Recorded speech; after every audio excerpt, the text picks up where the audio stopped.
شیخ محمد خالد الحنفي رسنۍ د منبرونو حیثیت لري. مسؤلین یې باید د دین د خپراوي هڅه وکړي.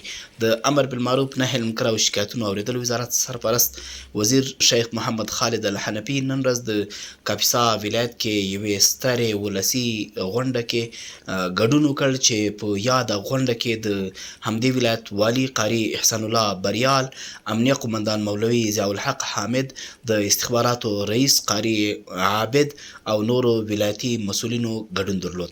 شیخ محمد خالد الحنفي غونډې ته په وینا کې وویل دا چې 20 کاله وړاندې د دغه ملت د هر اشغال مخالف وګړي لپاره مرګ او یا زندان انتخاب شوی و، خو د دې ملت بچانو د خپلو سرونو د قربانیو په بدل کې نظام ترلاسه او اشغال ته خاتمه ورکړه. دا د خوښۍ ځای دی. نن ورځ د الله نصرت ده چې اسلامي نظام حاکم او په هیواد مو د ازادۍ څادر خپور شوی.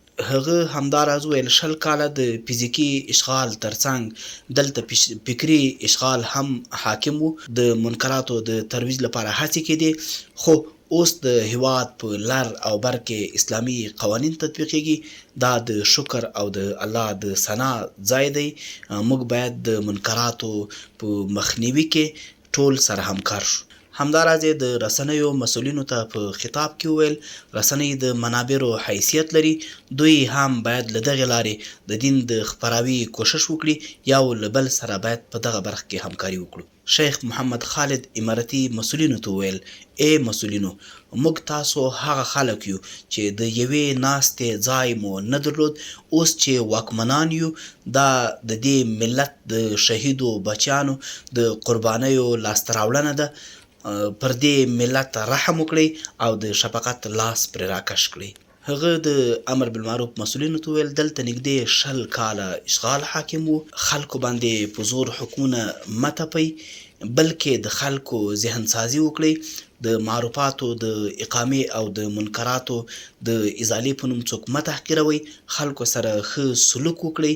همدا د نبوي سیرت تګلاره ده. د محتسبینو په اړه زیاته کړه محتسب باید فاضل، عالم، امین، صادق، مخلص، زیرک کس وي، داسې چې په تقوا یې جامعه هم متفقه وي، ټولنې ته د منلو وړ وي. هر کس د احتساب صلاحیت نه لري، ځکه هغه ته د ټولنې اصلاح ور تر غاړې ده. باید په ټولو حسنه صفاتو متصف وي. ملت ته د حکومت د اصلاح په اړه خطاب کې وویل ای ملته، که تاسو څه په نظام کې د شریعت خلاف وینئ په زغر دی ووایئ. محافظه کاري مه کوئ. د نظام د تعمیر په خاطر سالمه نیوکه مو حق دی.